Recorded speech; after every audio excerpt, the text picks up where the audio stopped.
maski paano, we're able to see a lot of things sa buhay po ng mga leaders and judges, how they reflect on our lives. Mahirap pong sabihin, no, porket pag nagbasa ka ng Bible, feeling mo alam mo na. No, feeling mo expert ka na talaga 100%. And to really make that disclaimer, even though how many times I have read the Bible, no, para bang I will not really mention na 100% alam ko yan. Okay? But I will also mention na may alam ako dyan. Okay? Ba't ko sinasabi yan? Kasi mamaya yung expectations nyo, because graduate ka ng Bible school, may mga advanced degrees ka na, that you have it all. Actually, we don't really have it all. SM lang siguro, no? But ang perspective lang nun is that we always come to a point in which the things that we know now is just another step for you to learn more. Pasabi mo sa katabi niyo more. Okay? So lahat po ng napag-aaralan natin is just one step for us to learn more. So I would like to mention that kasi as time goes on, minsan kasi baka dahil nabasa mo na and you have that confidence na mas magaling ka sa mga ibang tao, you think na para bang ikaw na yung magaling. But actually, yung tutusin mo, as you have learned through reading the Word of God, you cannot really claim it eh. Kaya minsan may mga paradox tayo na minsan naririnig na para bang the more I know, the less I know. Parang it's a paradox, no? Parang you have at least two things na sinasabi na medyo opposite, but you understand the meaning. Right? Gusto po ng example ng paradox? Tingin po sa salamin, tapos sabihin nyo, ako ang pinakamagandang tao sa buong mundo. Tapos nang sasabihin po ng salamin sa inyo, hindi po nagsasalta yung salamin, no? Totoo yan. Mga ba nag-iisip kung totoo talaga sinabi ko, joke lang po yun. Minsan doon nakakatakot. Alam ko, pag may problema yung aircon natin, nagiging seryoso kayo eh. Pero pag malamig, hindi kayo seryoso, mas conducive kayo sa mga jokes ko eh. Tama ba yan? Sige, uwi na tayo. So nasa Judges po tayo. No? So Judges chapter 14, verse 1 to 20. Tingnan po natin ang sinasabi ng ating talata. Okay.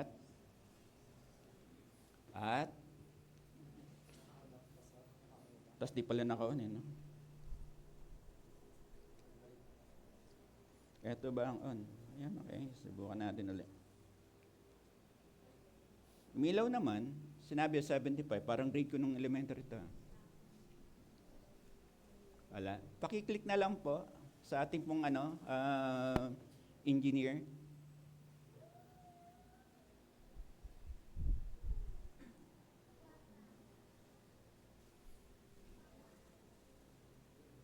Ayan, lumalaban na. Okay? Okay. Salamat po, Pastor Noel. Okay.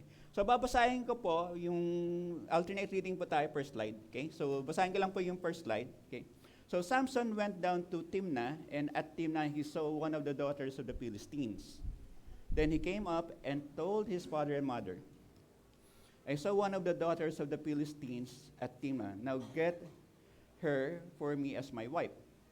But his father and mother said to him, Is there not a woman among the daughters of your relatives, or among all our people, that you must go to take a wife from the uncircumcised Philistines? But Samson said to his father, Get her for me, for she is right in my eyes. His father and mother did not know that it was from the Lord, for he was seeking an opportunity against the Philistines, and that time the Philistines ruled over Israel. Next slide po, pakibasa, 1, 2, 3, go.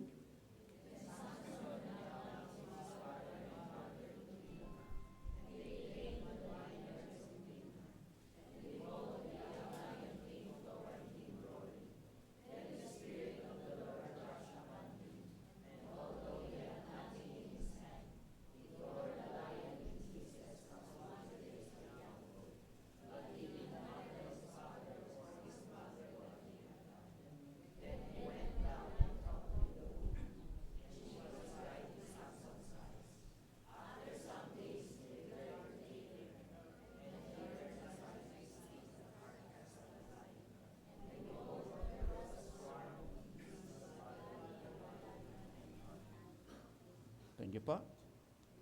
Okay, basahin po the next slide. He scraped it out into his hands and went on eating as he went. And he came to his father and mother and gave some to them, and they ate. But he did not tell them that he had scraped the honey from the carcass of the lion. His father went down to the woman, and Samson prepared a feast there, for so the young men used to do. As soon as the people saw him, they brought 30 companions to be with him. And Samson said to them, "Let me now put a riddle to you. If you can tell me what it is within the 7 days of the feast and find it out, then I will give you 30 linen garments and 30 changes of clothes." Next po, 1, 2, 3, go.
Verse 17 pa, no? Ito na po yung pinaka-last line natin. She wept before him the 7 days that their feast lasted.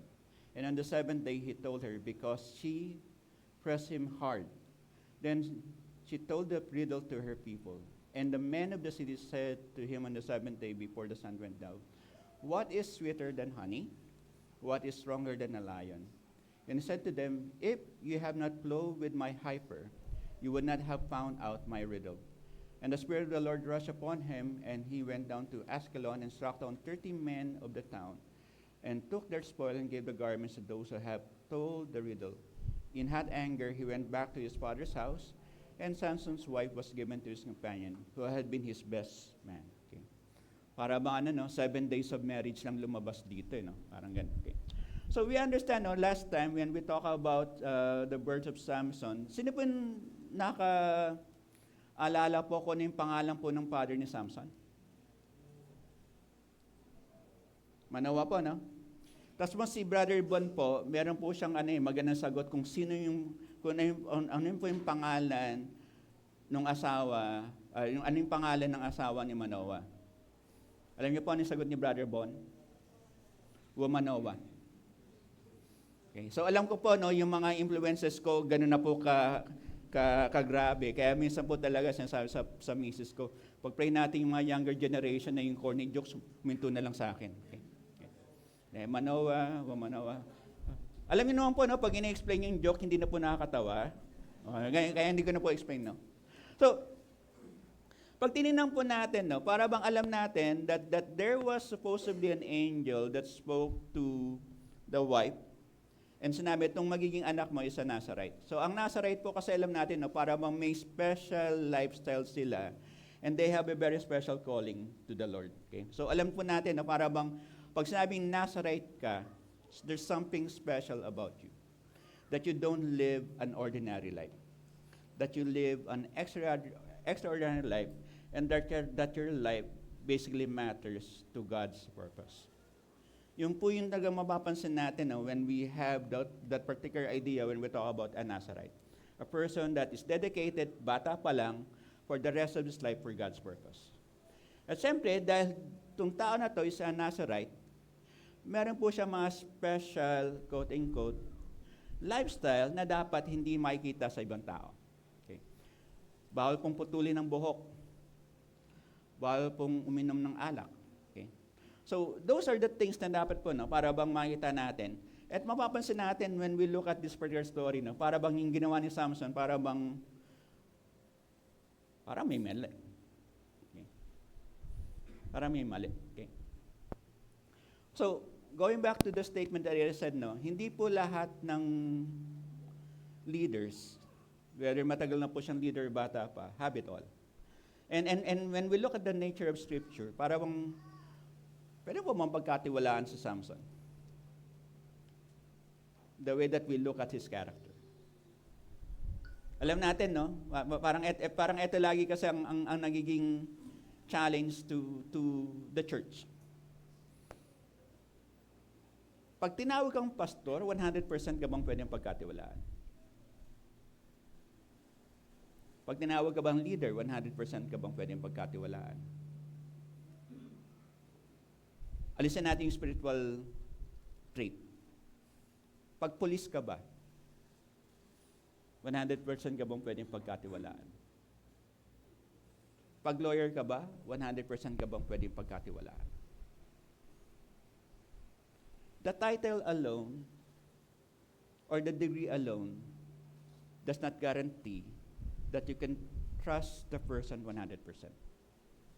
That's the reason sometimes, no, para bang we as Filipinos, pag may mga politician na tatakbo at mangangako sa atin, abogado ang background niyan, economist ang background niyan, wala namang politician na magsasabi na pag ako ang namuno, sisirain ko ang Pilipinas.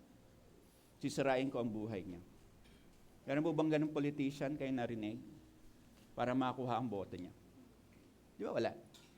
All the politicians will always mention to us that there is a degree na pag tumakbo sila, I am here to save you from this. Ako lang ang, quote-unquote, pwedeng gumawa niyan. In a sense, para bang yung mga politician natin na those who will run into office, alam natin para bang they have a Messiah complex. Parang sila lang yung nararapat na tao na makaka-resolve ng mga suliranin natin sa lipunan. Okay. Ang problema ng Pilipino, sometimes, when they become, supposedly when we cast our votes or our ballots, nagkakaroon tayo ng over-reliance. And that's the problem that we have because we think only those who are in position of power can solve the problem that we have. But can a person that is corrupted by sin really solve issues that is connected with sin?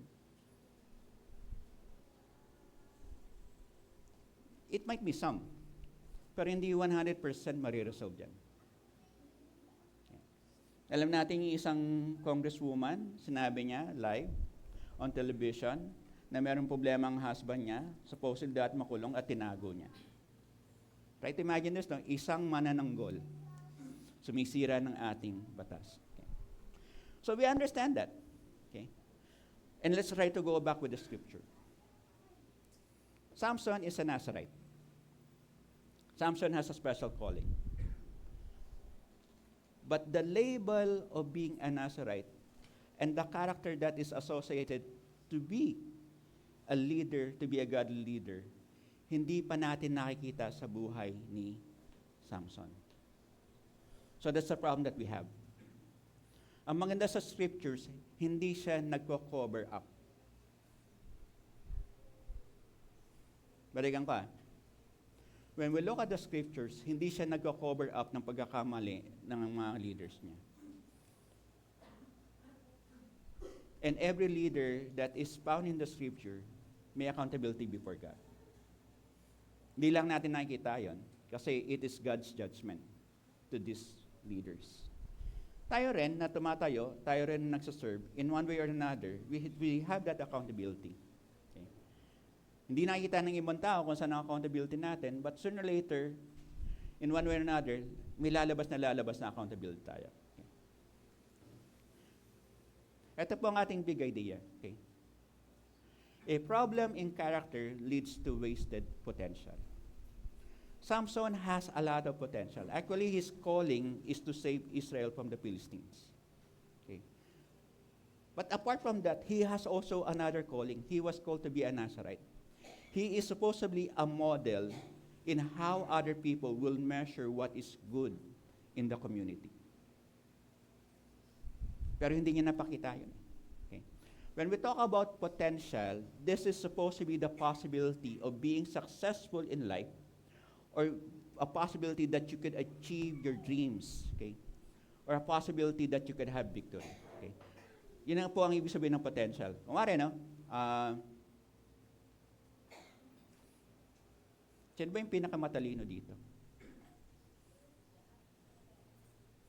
Parang wala, no? Absent ngayon.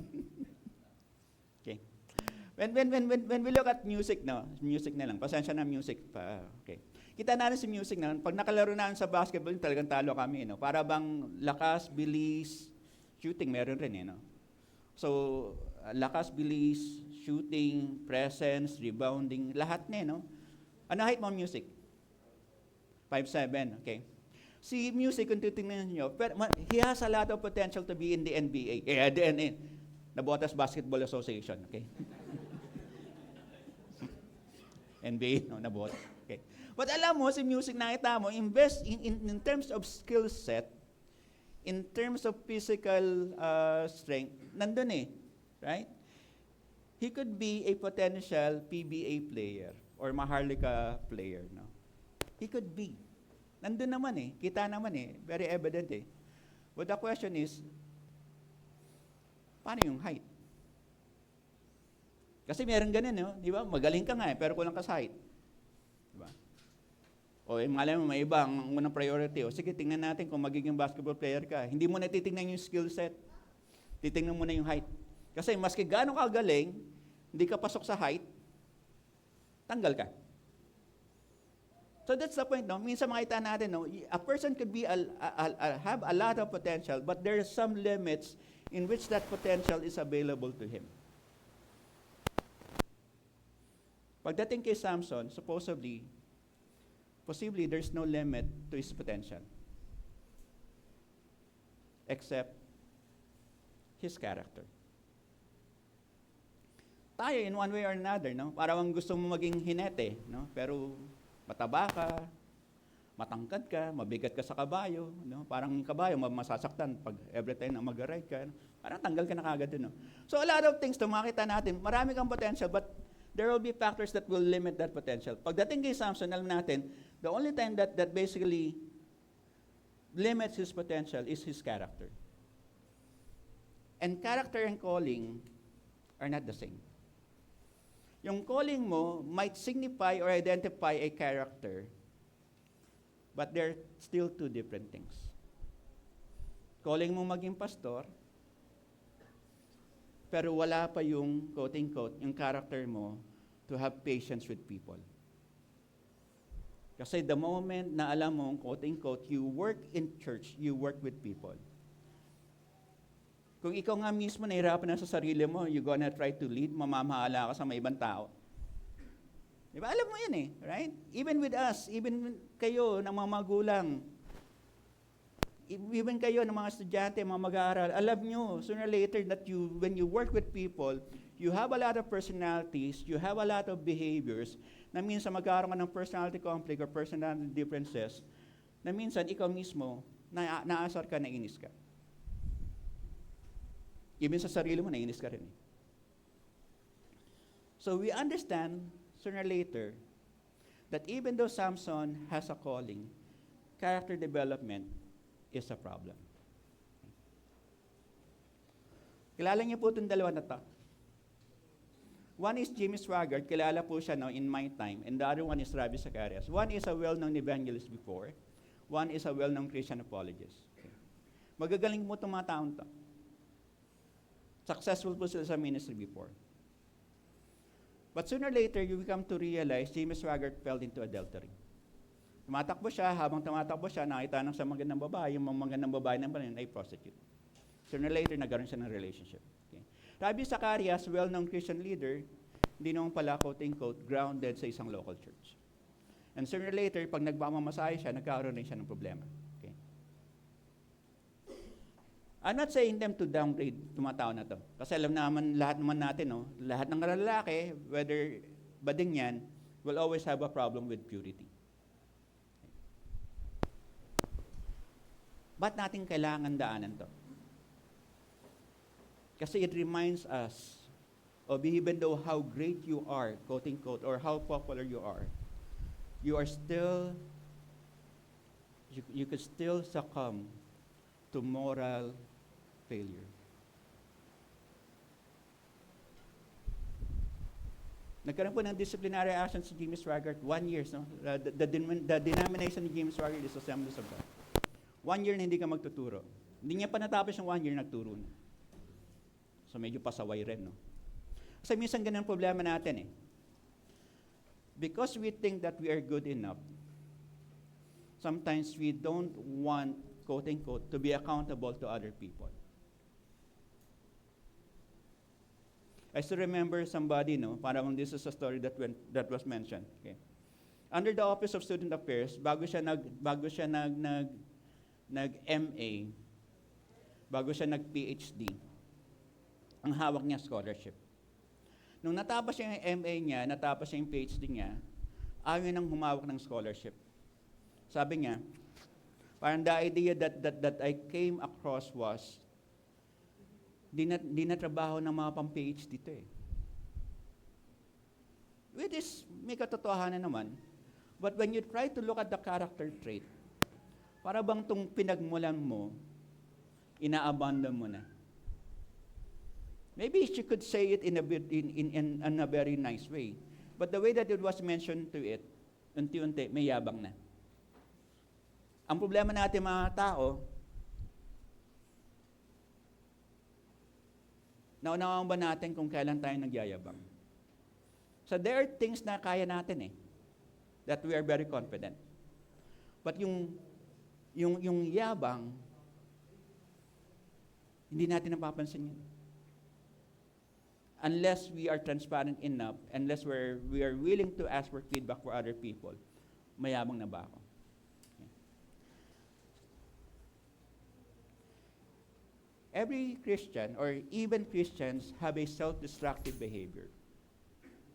Nandun ka na, but sooner or later, you have that self-destructive behavior. No?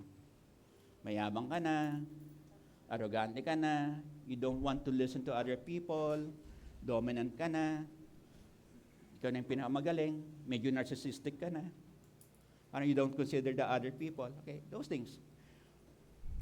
Knowing can truly save us from ourselves but God.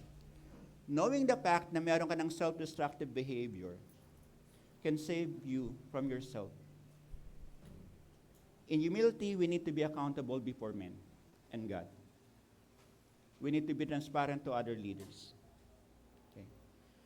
And be responsible for those who see us leaders. Ito medyo madugo sa atin lahat as leaders. Be responsible for those who see us as leaders.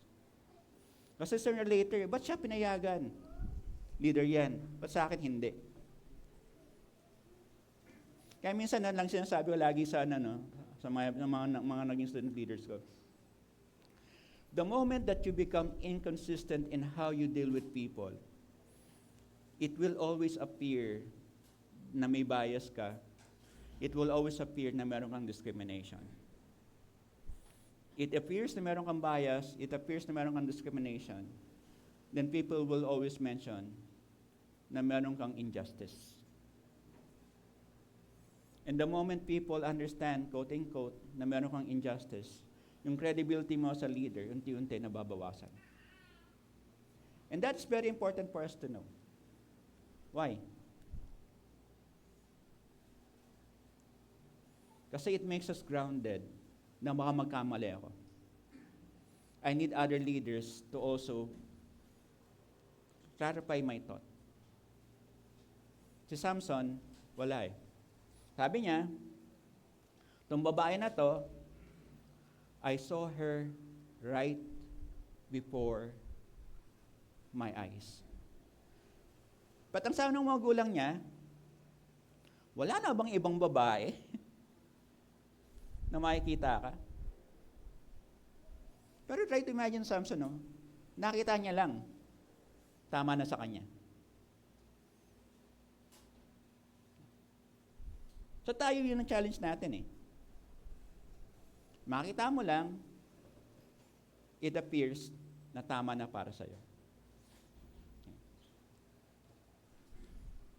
So ito po ang ating first point. Okay. If you're listening, ito po ang ating first point. Okay. A problem in character begins in the family.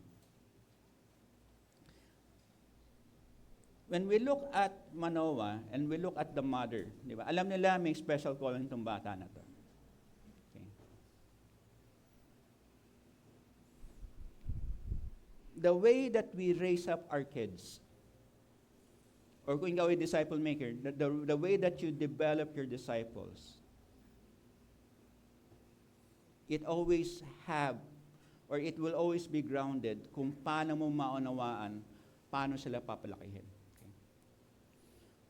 Okay? I believe the first 7 years, I forgot the name nung psychologist, the first 7 years ng isang bata, alam mo, yung character trait niya, dala-dala niya na for the rest of his life.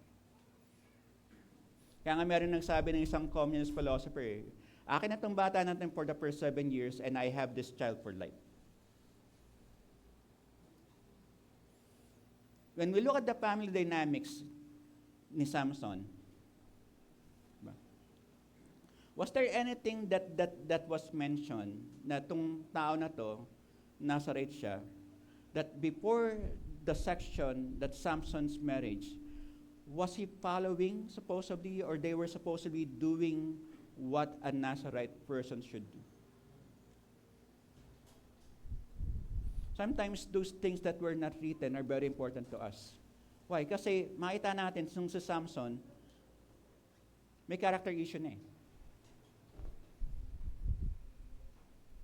Iwala ba kayo na for the past 3 days that I was with PGCA, Philippine Guidance and Counseling Association, kasi we have a seminar and a conference. Okay. It always boils down na parang sinasabi namin, no? Parang there was one, nagsasharing kasi mga school counselors eh. So sabi nila, most of the time, yung mga nang bubuli sa school, ng mga bata, when they talk to their parents, yung mga magulang rin, nandun rin yung traits na nang bubuli. Overpowering, di nakikinig. Parang yung anak namin, pag nasa bayang, bait-bait, ba't nang bully dito yan? Di ba? Minsan mapapansin namin, no? Kami ng mga guidance counselors, kami ng mga school counselors, sooner or later, we understand that there is a gap between how parents observe their kids and how things are reported in the school. And minsan matatawa ka, no? Yung mga magulang, they are in denial of something that is wrong with their kid. Ba't yung anak ko natutong magmura? Ba't yung anak ko ang taas ng pagiging impatient, ang baba ng tolerance? No? Pag tinawag, ano yun? Mas importante pa yung game kaysa dun sa tawag ng magulang. O kaya sabihin, sandali na lang. 30 minutes na. Oh, hindi ko nagagawa to. Sandali lang. Di ba? What happens? The environment in which the person grows, nakita niya how to deal with authority. Nakita niya how to deal with other people. It always begins in the family. We don't have perfect families. Given yan. But kung Kristiyano tayo, sooner or later, we have to understand that this particular child, tong anak natin, dapat they should understand the ways of the Lord. You will not get it right 100%. But the point is, kung magulang ka, you should train your child to understand the ways of God.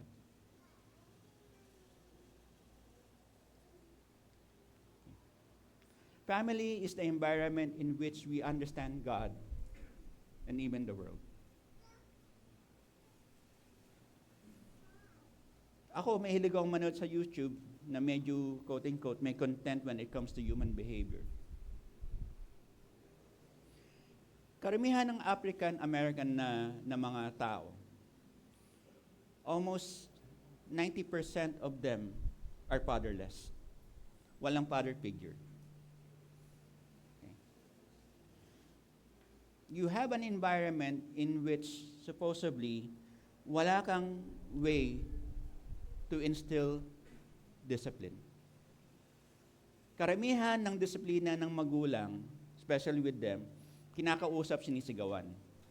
But there will be a point in the life ng bata na masasanay na siya sa sigaw and becomes an empty threat.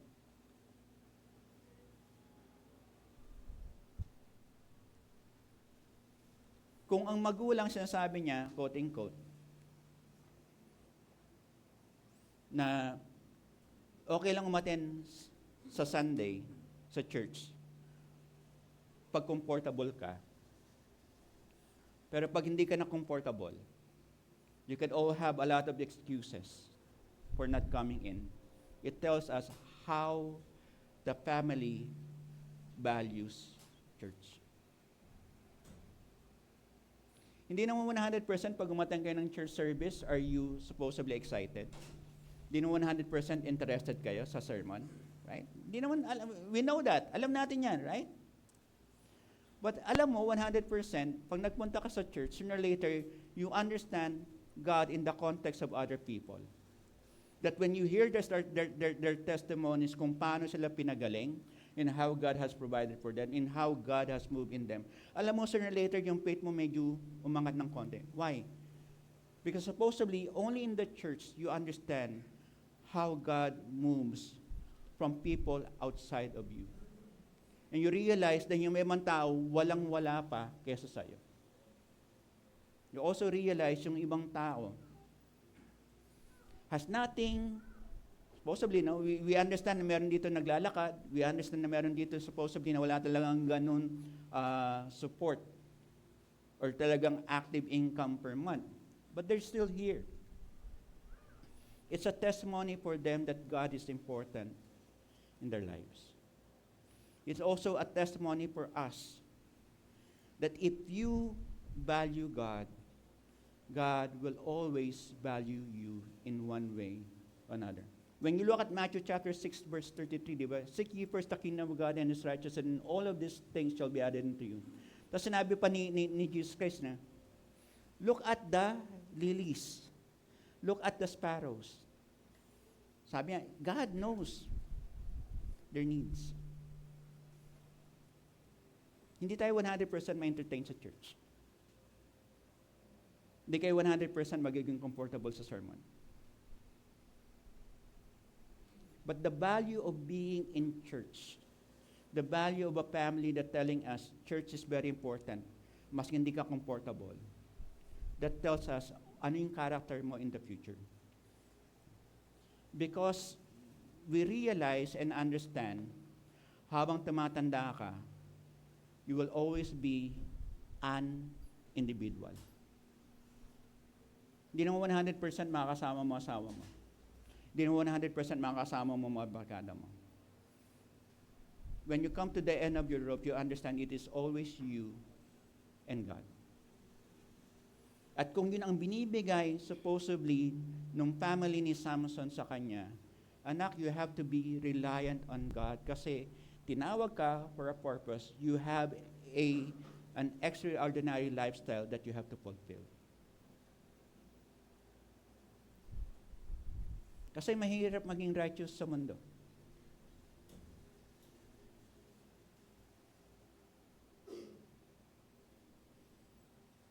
Madali po bang maging righteous sa mundo? Hindi, right? Meron po maging righteous sa mundo. And it begins with the family. Gano'n man kahirap, God will provide. Kaya minsan, no, pag nakita ko sarili ko sa mga story ng mga ibang tao, sabi, napapayak ako kasi I can relate with them and I know that God was there for me when I was in that dark place. Yung nakwento nga yung story ni Nari, sabi ko, no, for how many years she did not give up on becoming an engineer. Sabi ko, grabe, no? Kasi we understand that it is not yet over until God says it's over. That we still fight for the dreams that God has given us. That we still pray for the growth that God has provided for us. Yung parents ni Samson, they know the calling of Samson, but failed in character building. Pag nasa family po kayo, no, natatandaan ko, no, bata pa lang kami, dapat marunong ka ng magsaing. Marunong ka ng maglaba. Marunong ka magwalis. Marunong ka ng magbunot. Mekaniko po ang tatay ko, kaya pag pinasok na po yung sasakyan dun sa bahay namin, yung bahay na po namin garahe. Okay. Minsan nandun lang po kami sa platform ng mga truck na natutulog.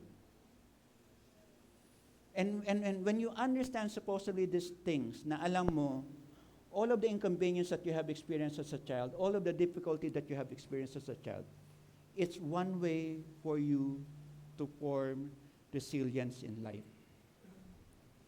Kasi magpe-fail ka eh.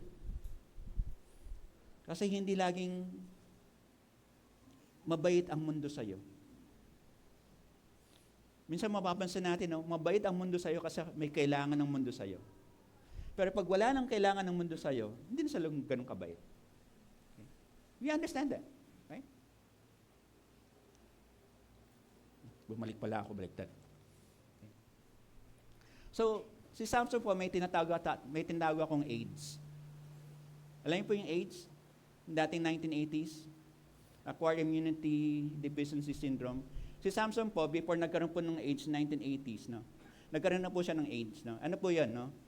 Samson has character flaws. He was arrogant, irreverent, dominant, and spoiled. So, saan po lumabas yung irreverent?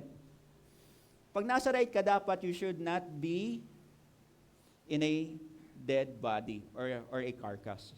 Remember po, no? Napatay niya yung lion, tapos nang pagbalik niya, nakita niya may honey na yung lion, kinain niya pa yung honey dun sa lion. At the same time, yung mga magulang niya, hindi niya sinabi yung totoo. Yung mga magulang niya nagkasala, hindi intentional, kaso lang nga, sabi niya parang ang mindset ni Samson ganito, no? Kasalanan ko na ito, di dadamay ko na yung iba. Damay-damay na tayo. Sa tagal natin sa mundo, 'di ba? May mga ibang tao tayong na-encounter na ganun ang mindset. So remember one of my friends nung sa campus days. Sinabi nung nakwento niya lang sa akin, no? Ba't ni-rape yung babae na 'yon? Kasi ang dami naliligaw eh. Kung di rin mapupunta sa akin, wala siyang pupuntahan. Grabe, no? kung hindi makinabang sa'yo, wala makinabang sa'yo. O kaya yung mga nakita natin mga child abuse, especially in the Bicol province, bata pa yan eh. Ibang tao makinabang dyan, di ako muna. We know it's wrong. And it's simple. And it happens. Because people do not know God. Because people, even though, quote-unquote, they have a knowledge of God, hindi siya, quote-unquote, enough to change a life. Because Satan even knows God.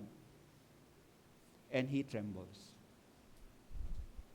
Sinasabi ko minsan, no, sa mga ibang naging estudyante ko, no, minsan kasi, since I teach ethics, tas may dumarating na minsan, may mga Kristiyano na magko-quote ng Word of God. Sabi ko, that's very good. Pero sabi ko lagi sa kanya, no, para bang if you're gonna try to look at the Scripture, we need to also understand na may mga levels in how we understand Scripture. Yung first level niyan, informational. It will just give you knowledge and data. It does not tell you what to do. The next level, yung tawag nating instructional. It will tell you knowledge, it will give you data, but it will also tell you what to do. Trust in the Lord with all of your heart and lean not on your own understanding. That's instructional. May instruction sa'yo, may commandment sa'yo. Pero when you look at numbers, ang dami ng kalabaw, ang dami ng sheep, ang dami, no? So that's basically informational. But you have to read the whole book of Numbers for you to understand, supposedly, na you cannot have it just by numbers. Kasi kung tutusin mo, there's a story in Numbers in how God revealed Himself. So you have informational, you have instructional. You also have a level of inspirational. For nothing is impossible with God. For I know the plans that I have for you. The other one will be supposedly, sinasabi ko, incarnational, karne, no? Parang this is a message for you that you need to have life changes. For the Word became flesh, and the Word became man. Etong knowledge na to, dapat maging bahagi ng buhay mo. Etong scripture na to, dapat maging bahagi ng buhay mo. And of course, meron tayong tawag na doctrinal. Diba, those things. Bakit ko sinasabi yan? Kasi sabi ko sa kanila, yung mga estudyante kong nagana, sabi ko, you have to know. Kasi ba mama, you might be quoting scripture and gusto mong makita mo yung pagbabago sa ibang tao, baka information lang yan. O ba mama, instructional na dapat sa'yo, pero informational lang ang level na gusto mo. May mga ganun tao eh. May instruction ng Lord, pero gusto niya, informational lang. Okay. Kumari, honor the Lord with your wealth. Instructional, informational. Instructional. Right? But dito lalabas ang gap. Alam mo, informational, instructional, sinasabi sa'yo instructional, kasi lang nga, yung gap between the instructional and the informational, hindi mo magawa. You pray for the conviction that God will tell you paano mo gagawin. Kasi minsan mapapansin natin, no, para bang gusto natin ganito gawin ng ibang tao, but it is only the Holy Spirit that can really change the lives of people. Ilang beses pa natin narinig ang John 3:16, be angry and sin not. Ilang beses narinig yan. But sooner or later we come to a point, unless the Holy Spirit comes in you, to fill you, to have an indwelling in you, alam mo hindi magagawa. Okay? Ito po, no? Parents build and break children, their personhood and potential. Pag sinabi ng magulang na hanggang diyan ka lang,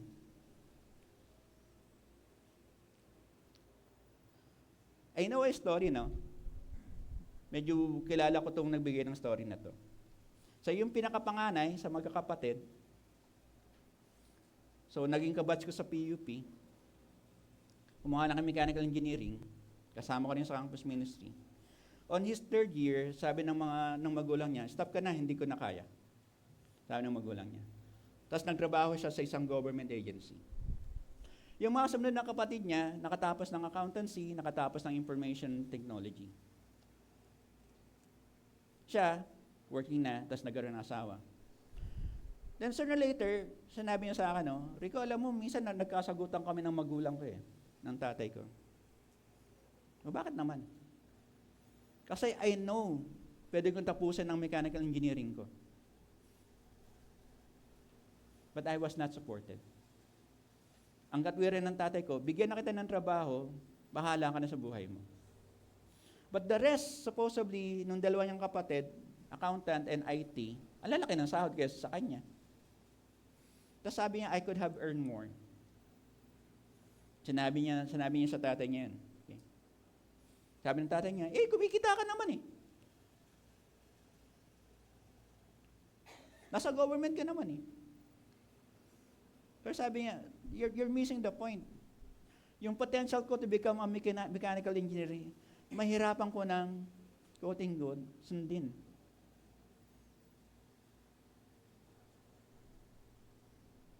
Then he came to realize, ba't laging ganun? Para bang yung mga younger siblings ko, ang lagi may pabor. Pag yung mga anak ng mga kapatid niya, may celebration, nandun yung tatay. Pag may celebration yung anak niya, wala lang. That's the reason the parents should understand you might break the person and the potential of your child. Hindi natin mapapansin ngayon, but in the future, for the number of years, lalabas at lalabas. Kasi hindi naman lahat ng issues natin, nung kabataan tayo, nare-resolve natin. Unti-unti, habang tumatanda ka, you understand, etong issue na to, unresolved. Now, this is the time for you to resolve the issue between you and your family and God. Maybe during that time, you don't have the strength, you don't have the wisdom, you don't have the character. But there will be an issue in your life that God will tell you, oh anak, isettle mo na tong issue mo with your family. Kung na-bypass ka, kung na-undervalued ka, na-underappreciate ka, hindi ka nabigyan ng tamang pagkakataon, or minsan, no, para bang there was a story na mention sa akin, no, para bang graduation na. Nanghiran lang siya ng damit sa kahit bahay para siya quote-unquote, makapunta sa stage. Or there was a story that was mentioned to me, wedding mo, and you are very important, na very particular ka sa isang bouquet. And you're looking forward, karamihan ng babae, no, you're looking forward to almost a perfect wedding. Tapos nun, during the time na ibibigay na yung flower sa'yo, plastic. Let down, no? Disappointment. Kasi our family will always tells us who you are and your value sa kanila. Balikan ko, our families will always tell us who we are and what is your value sa kanila. Okay? What is not checked cannot be corrected. What is not cared for loses its value. Kung isang bagay na hindi mo na minamahal, unti-unti nawawala ng halaga yun sa'yo.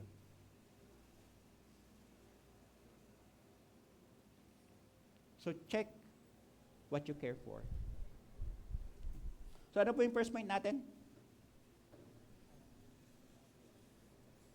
Ang lalim. A problem in character supposedly begins in the family. Ito po yung second point natin, a problem in character blurs a sacred calling. Okay. So alam po natin si Samson is a Nazarite. Okay. Pero yung character issue niya nandun no? Ano po ba yung sabi ng blur? B-L-U-R. Yeah. Hindi po yung basketball player sa Gilas, no? The Blur, no? Alam natin sino yun, no? Ang ano pangalan niya? Thompson. Hindi Thompson. Okay. Pag sinabi natin The Blur, para bang quote-unquote, hindi mo na maaninag o lumalabo na. Yung po ang ibig sabihin ng blur. Okay? Okay. Pag inalisin po natin yung R, kulay blue lang po yan, no? But hindi po yung kulay ang hinaan natin. Yung para bang lumalabo na. Okay? A problem character blurs a sacred calling. Okay. Okay. So ito po yung ano, no, like na-mention ko na kanina, no. Pastor ka, Nazarite ka, everything like that. Para pag arang gante. Pag tinawag kang pastor, magaling ka na ba sa preaching? Discipleship. Nagpre-pray ka ba araw-araw pag sinabi kang pastor? Lagi ka ba nasa church on a Sunday? Parang, pag sinabing pastor, yung ba ay supposedly your character or your calling? Sinabi ko kanina, no, yung calling and character are two different things. But the calling that you have, supposedly, in a sense, should be correlational enough that you have the character. Should be. But syempre, we don't live in an ideal world. We live in a real world. Designated levels are not life stages and moral development. Sino pong adult dito? Taas po ang kamay. Adult. If you are above 18 years old, taas po ang kamay. Adult na po, no? Okay, thank you. Eto, tanong. Sa mga adult dito, meron pa ba kayong mga laruan or figurine or anime character? Meron pa? Ba't di na kayo tumanda?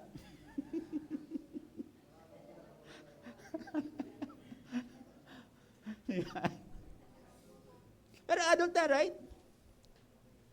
Pero yung nga, di ba? Even though we have the term adult, alam natin sooner or later sa buhay natin, meron pa rin childish behavior. O sino dito hindi nanonood ng Dolphy, na hindi tumatawa, yung Home Along the Riles? Di ba?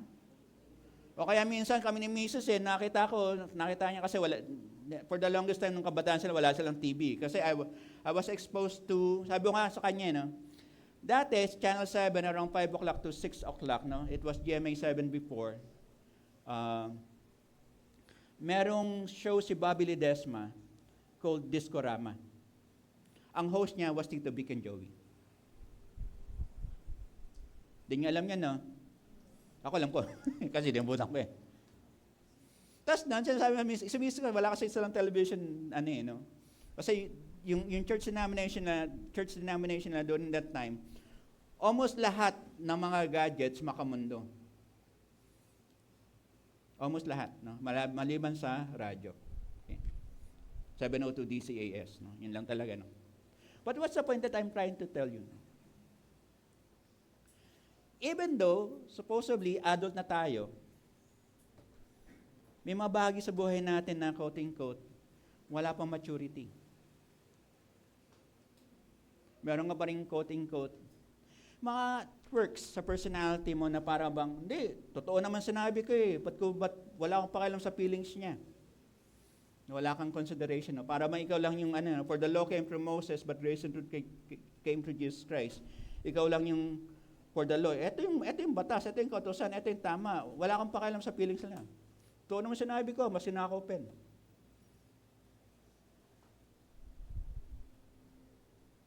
True.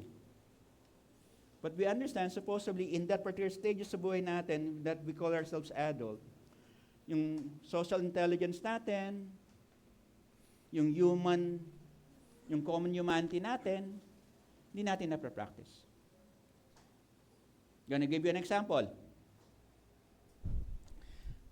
This is just my theory. Ba't po bang etong pagdating sa HOA, ginawa nilang one way?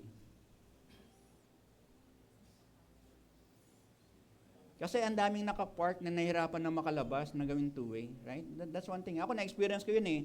Sunod-sunod ako at mamaya may malaking sasakyan sa harap ko eh.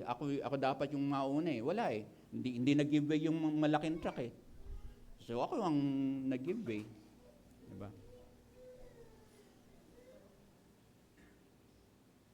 But when we really look at it,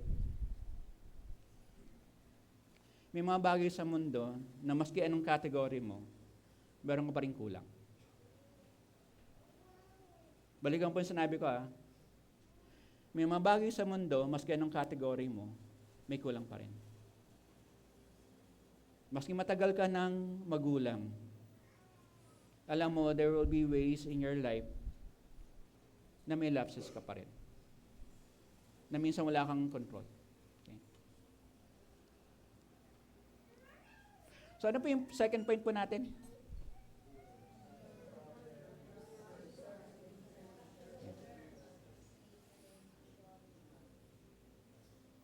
Si Samson, supposedly, a person na dapat man of God. Pero eto, no? What if, kung ako na tumatayo dito, alam nyo, has another woman? Will I be credible enough? Pero ang topic ko, hindi purity. Ang topic ko is to worship. Will I be credible enough?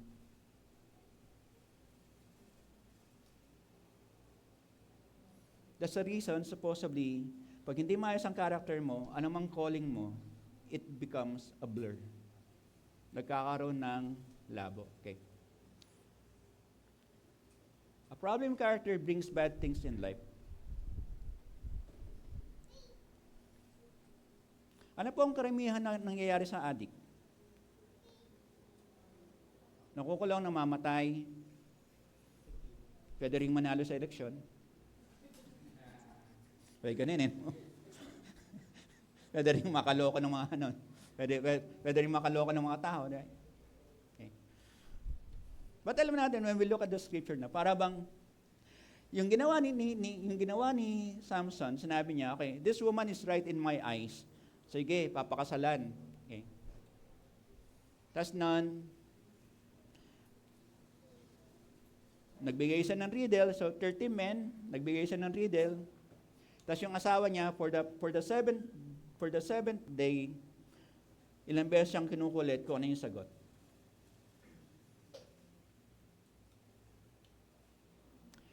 Now, ang magandang tanong dito, no? Sino pumili sa asawa niya?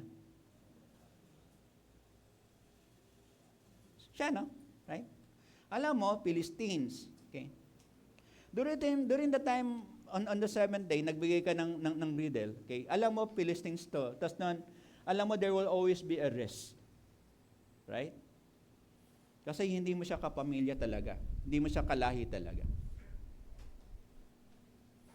Tapos ang challenge pa ito. Sinabi ng asawa, o nagkaroon ng threat sa asawa, pag hindi nasagot ng mga taga-Philistines, papatayin sila. No? The whole house will be burned. Okay? Patay sila. So try to imagine this. Kung ikaw ay may asawa, nasa na ang loyalty mo?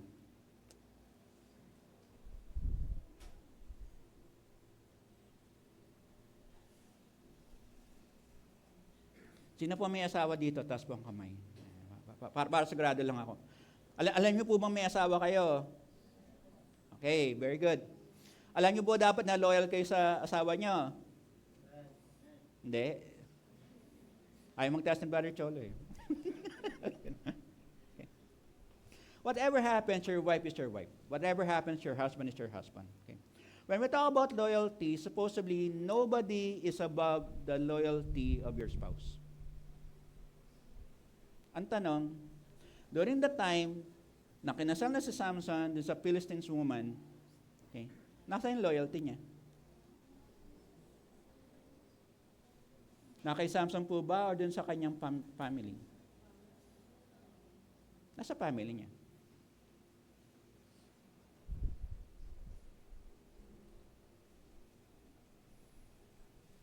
And sino pumili nung asawa? Samson. Choices. Alam mo nakakatawa eh. No? Para bang kaninang umaga, kinounter-check ko na ito eh. Pero may nakalusot talaga eh. No? Choices, causes, outcomes, and consequences. No? Pasensya na, no? Kinulit ako ni Miss kagabi, counter-check mo ulit. Sabi ko, pinag-pray ko na ito eh. It's my fault. And just to be transparent with you, no? Pwede ko rin i-blame yung laptop eh, no? Hindi naman gumamit ng ChatGPT. Parang walang tiwala sa ChatGPT ngayon eh. Maski alam kung kailangan ko nang gamitin eh, no? Para mapadali yung trabaho. Pero wala pa rin ano. So, choices will always have outcomes and consequences. No? Sinasabi ko laging ganito, no? Ang consequences ay laging secondary choice mo. Ang consequences ay laging secondary choice. Okay. Yung first choice mo mag-asawa. Ano yung secondary choice mo? Yung secondary choice mo, pinili mo itong babae na to na alam mong, quote-unquote, magkakaroon ka ng problema. Okay. Nung kami po, lahat naman tayo nung kinasal, para bang, nung kinasal ka na, what the first 7 days of your life, ikaw ba'y tuwan-tuwa o ikaw ba'y tulala na?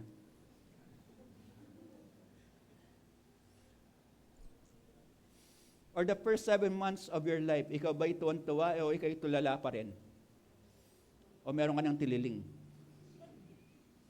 Kasi sasabihin sa'yo, ako kasi, no, alam ko na eh, hindi ako designated survivor, no, designated dishwasher. Okay. So alam ko na talaga na maski gusto magluto, hindi pwede magluto. Mataas ang standard ng misis ko eh. Oh, kasi kung hindi niya malasahan yung luto niya sa luto ko, mali ang luto ko. So yung luto ko na malasahan ko, luto ko yon. Yung luto niya na kailangan malasahan ko, na kung magluluto ako, dapat malasahan niya yung luto niya. So in other words, dapat siya lang magluto. Okay? Yun lang yun eh, no? So anong gagawin ko ngayon? Pag nagluto si Miss, konti lang lutuin mo. Pwede ko sabihin yun eh. Bakit? Pag konti niluto, konti ang hugasin. Di ba? Yun lang naman yun, di ba? Kaya sa konti lang, maski yung pangat na. Yung pangatlong niluto, pangatlong ininit, mga ganun, di ba? Mga pangat na. Okay. So, ganun naman talaga, no? Every choice that we have will always have consequences. Ang problema natin, we don't see the consequences immediately. Kung kailang malapit-lapit ka na magkakaroon ng problema, doon mo nakikita ang consequences. Balingaw, kung kailang malapit ka na magkaroon ng problema, doon mo nakikita ang consequences. Chain smoker ka, bata ka, lakas pa katawan, umabot ka na ng 40, kaya pa. Unti-unti sinabi ng doktor, uy, may lung cancer ka na. Then you come to realize na yung choice mo of smoking, pinili mo mag-smoke. But technically, the consequences of having lung cancer is a secondary choice.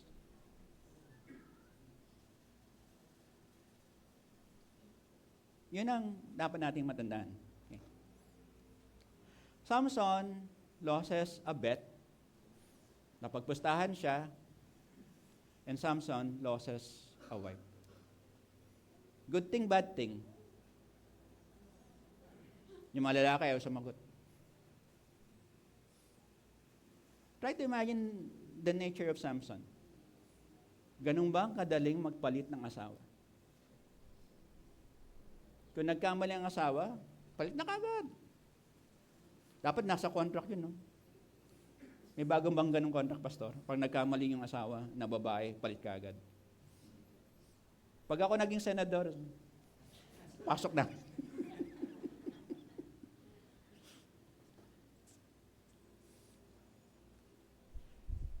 Yung marriage po ba, simpleng bagay lang.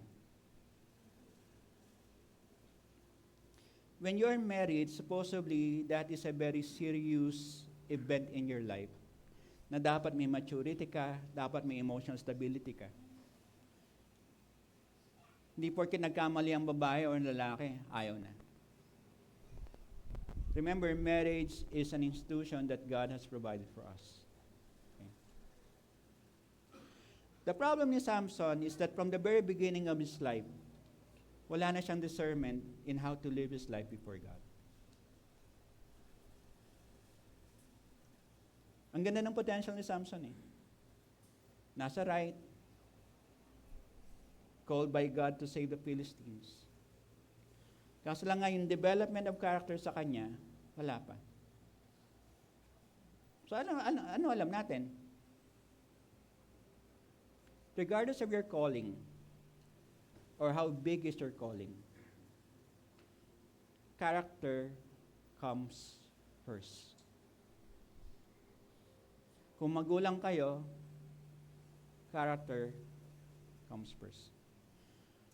Yung mga magulang natin na may anak, when you try to really look at it, you have the ability to have the next generation of leaders that will be godly. You have the ability to train mga bata habang nasa formative years yan to be the best of them, to be the best that they could be for God. Pero siyempre, we come from different background na minsan alam natin naging Kristiyano ka, may anak ka na. Alam natin naging Kristiyano ka, single mom ka na. Alam natin marami na nangyari sa buhay mo na hindi maayos. Right? Pero one good thing about God, especially with the story of Samson, ang dami ang pagkakamali, but when we try to look at the end of the life ni Samson, he was able to go back to God. So tayo, tutusin natin. Alam mo ang failure natin in whatever background, in whatever consequences of life. Ang maganda kay Samson, he knows how to go back to God. And that is supposedly the central message when we look at the life ni Samson. Okay? So tayo po'y tumayo. Okay.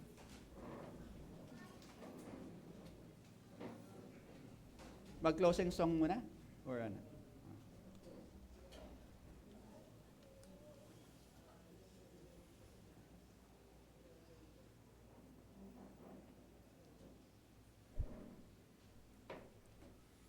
So let's have our doxology, then I will give you the benediction.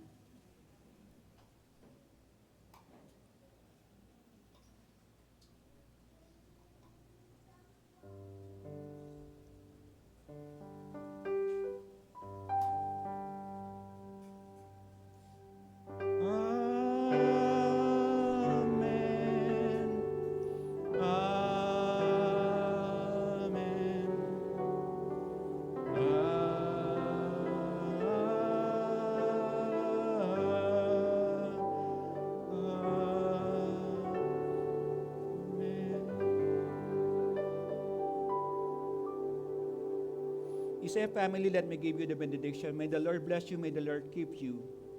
May His grace be with you today and forever. Whatever fault, whatever lapses, whatever things that Satan has taken away from you, I believe that God can redeem, God can transform, and God can bless. Live a life that is worthy to be called a Christ follower. Live a life of grace. Live a life of forgiveness. Live a life under the grace and blessing of God. In Jesus' name, amen.